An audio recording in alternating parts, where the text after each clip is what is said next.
In a groundbreaking ruling, a Los Angeles jury has held Meta and YouTube liable for harming a young woman's mental health through addictive platform features, setting a precedent for similar cases nationwide. So what does this mean for the industry? Let's bring in Darren Woolley now from Trinity P3. Such an interesting case. Any of us who have spoken to YouTube as creators, they tell us that they push, I guess, content that keeps people on the platform. But this time around, it's come to bite them.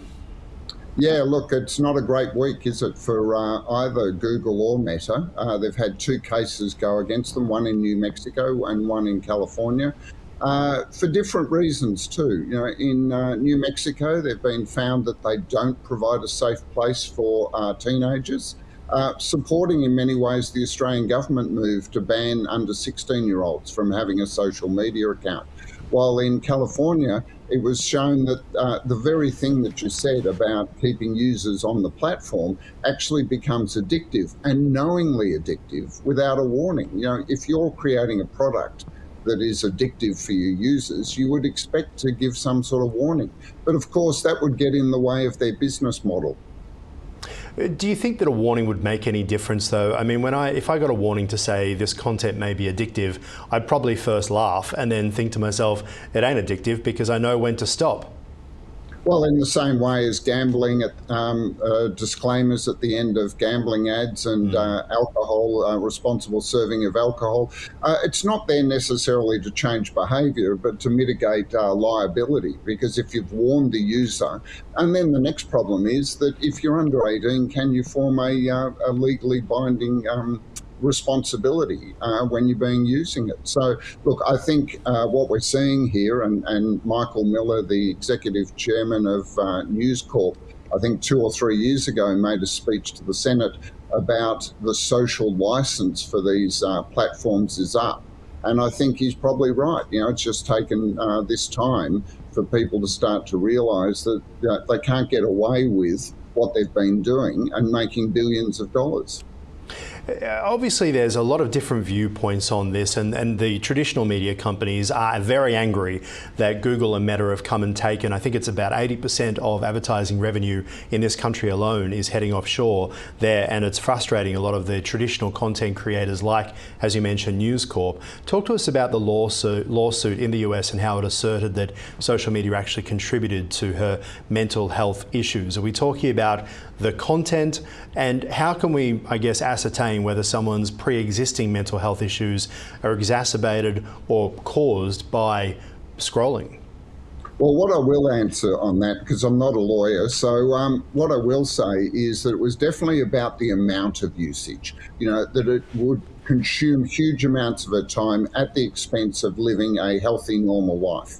And that had a definite impact on her mental health and also on her physical health. So that's the finding that the court in California found, was that it was the amount of time, this consumption. And I'm sure anyone that's used any of the social media platforms, doomscrolling, I mean, the fact that it's called doomscrolling should give us an indication that this is not necessarily a positive activity if it becomes too dominant. The fact that the companies actively went ahead and designed the algorithm and designed the interface so that it would encourage you to stay on longer and longer, creating more and more opportunities for advertisers to advertise to you, is the fact that they knew that they were going to profit from creating something that was deliberately addictive. And I think that's the issue. The question will be, will advertisers start to worry about having their ads on here? We've seen no drop in the amount, and we're talking billions and billions of dollars are being ploughed into these platforms every year. So, you know, at what point are advertisers going to start to say, I do not necessarily want my brand and my business to be associated with a platform that is clearly not taking any responsibility for the health and safety of the people using it? I'm not trying to be flippant here, and I'm not a lawyer either, but I'm a journalist and I like to ask questions, and the first one that comes to mind is Binge and Netflix. And let's start with Binge, its very name. If we're talking about addictive content, what about television content where users are told to keep watching, to keep binging. After one episode ends, another one starts and off it goes. I mean, couldn't it be exactly the same? That people could then say, well, it's like doom scrolling. You're sitting in front of a television and on it goes. It seems pretty similar. Where do you think the whole industry has a look at this? Because this wasn't just about Meta, this was about YouTube. And as we know, everyone's trying to be like YouTube at the moment to keep eyeballs. Okay, and Aaron, a really good question, but here's the point. When people are binging on Binge or any of the other streaming services, all of the research shows that the second screen in the room is their phone. And this is really where short video and the content in these social media platforms are unlike the long form content. Sure, you could spend 8 hours, you could spend a whole weekend, Netflix and chill. But in actual fact, it's the physical availability of the phone and the format of the ability to just flick through content and time just disappearing, because it's designed to keep you on there. It's designed to give you a new experience every few seconds so that you'll stay on there. Content, long form content, has to be a rational decision that you're going to set aside time to watch hours and hours of this. Whereas, I don't know about you, but yes, I've seen times when I've started flicking through social media and time just seems to disappear, without you even committing to it. So I think, look, the format itself is part of the problem, but the other thing is that, advertising gets mixed in with this. And that's where advertisers start to have to question what is their responsibility in supporting this. If the social media platforms are not willing, or not willing, because they're able, we know they're able, but if they're not willing to actually take some responsibility, should the advertisers continue that social license and support them with all of this advertising funding?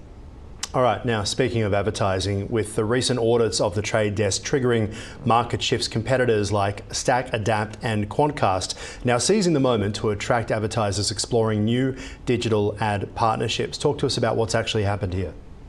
Okay, so look, the first thing we need to explain is the way that the digital landscape works. And you have a thing called DSPs, demand-side platforms, who are largely buying digital inventory from SSPs, supply-side platforms.